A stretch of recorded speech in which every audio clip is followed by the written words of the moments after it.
حكيمي يققر الركراكي قبل مواجهة المغرب وإسبانيا.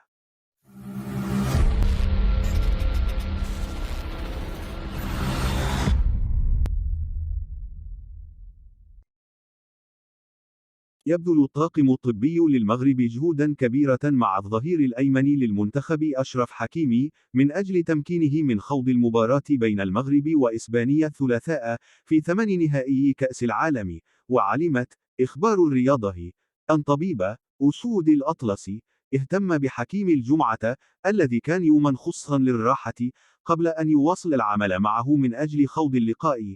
حكيمي لم يشارك بشكل طبيعي في الحصة التدريبية للمنتخب السبت، بل أجرى تدريبا خفيفا وخاصا لئلا تتضاعف آلامه وكي يكون جاهزا للمباراة.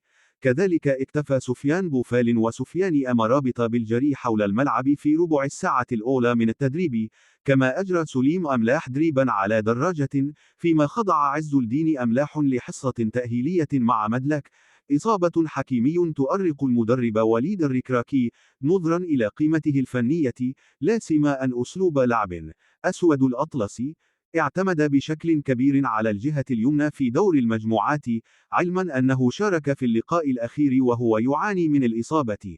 ويتابع نادي باريس سان جيرمان الفرنسي إصابة حكيمي بتفاصيلها، وطلب طبيب المنتخب المغربي بتقرير طبي عن الحالة الصحية للاعب لئلا يشارك في اللقاء وهو غير جاهز ماما وتتفاقم إصابته.